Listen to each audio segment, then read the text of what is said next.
BCHQ discussion time, episode 56. Tanya, Cannaday response, and the question is reparation for wrongful conviction. What do you think is the right compensation for someone who is wrongfully convicted of a crime where they spent a decade or more in prison? Right, here's the thing. I don't think any money can make up for the time someone's life has been fucked with, if you know what I mean. If they're wrongfully convicted, no amount of money for me is going to make up for, no matter how, like, so many years of being locked away for something I didn't do. Especially if you've got kids and shit like that, like. But even if you haven't got kids, that's an innocent life that's been locked away for something that they never did. And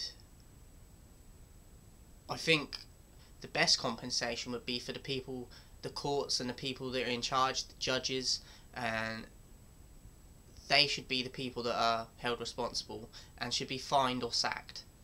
Preferably sacked, in my opinion, because you can't, no money is going to make up for.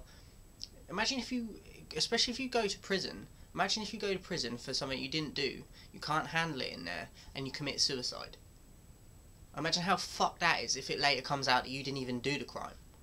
So think about that. So yeah, for me, the only compensation would be for the person that put them in there in the first place to get sacked. Because no amount of money is going to fix that problem, any amount of years and time wasted.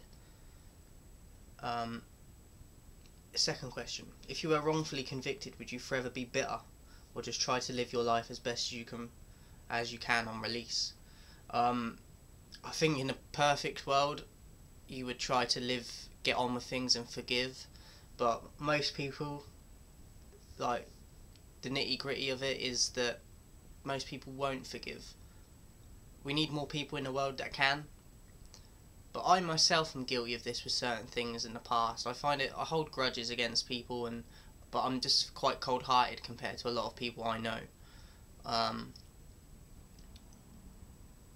I don't really have an answer to why I'm like that. But yeah, I do think we need more people that can forgive. But as I said, if you're that person that's been locked away, you haven't got to see your kids grow up, or your mum or someone's died while you've been away and you can't even go to the funeral, or you wasn't there when she's dying, and people need to take all that shit into consideration. No amount of money is going to bring that person back that died, or the years you missed with your kids, or do you know what I mean? There's some things you can't put a price on it, and it's true. So yeah, that's how I feel about it. In a perfect world, you shouldn't be bitter, but in certain circumstances I can understand why people are. Yeah, it's a fucked up world. Shout out Tanya for your question.